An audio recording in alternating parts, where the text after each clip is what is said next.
আমার শ্রদ্ধেয় শিক্ষক শিক্ষিকা, আমার প্রিয় দিদি দাদা ও সহপাঠী বৃন্দ, আপনাদের সকলকে জানাই স্বাধীনতা দিবসের আন্তরিক শুভেচ্ছা ও অভিনন্দন।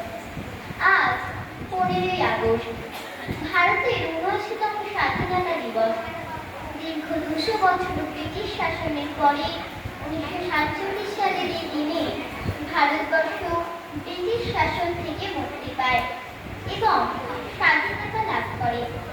তাই এই দিনটি সকল ভারতবাসীর কাছে একটি গর্বের দিন। আমাদের এই উৎসবটি একটি জাতীয় উৎসব। মূর্তির মন্দির সোপান তলে কত প্রাণ হলো বলিদান, লেখা আছে জলে। এই গানটির মধ্যে ভেসে ওঠে ভারত মাতার সেই বীর সন্তানদের আত্মত্যাগের কথা, যারা স্বদেশ প্রেমের আগুনে আত্মবলিদান দিয়েছিলেন।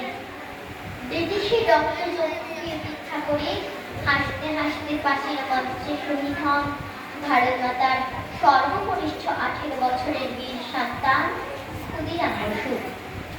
এছাড়াও যাদের কথা না বললে নয় তারা হলেন মহাত্মা গান্ধী, নেতাজি সুভাষচন্দ্র বসু, ভগৎ সিং, জওহরলাল নেহরু, বিনয় বাদল, ইংলিশ সহ আরো অনেক স্বাধীনতা সংগ্রামীরা। আমরা কৃতজ্ঞ থাকব এই স্বাধীনতা সংগ্রামীদের কাছে। আজ আমরা প্রযুক্তি, শিক্ষা, খেলাধুলা ও আরো অনেক ক্ষেত্রে দ্রুত উন্নয়ন করেছি, যা স্বাধীনতা ছাড়া সম্ভব হতো না। আমরা সৌভাগ্যবান যে আমরা এই ভারতের মাটিতে জন্মগ্রহণ করেছি।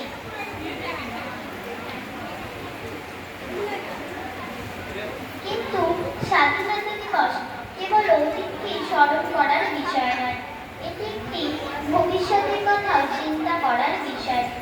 আমরা ভারতের আগামী ভবিষ্যৎ, তাই দেশের উন্নয়ন ও অগ্রগতির জন্য কঠোর পরিশ্রম করা আমাদের কর্তব্য। আজ এই শুভ দিনে ভারত মাতার সেই বীর সন্তানদের চরণে প্রণাম জানিয়ে আমি আমার এই ছোট্ট বক্তব্যটি শেষ করছি। নমস্কার।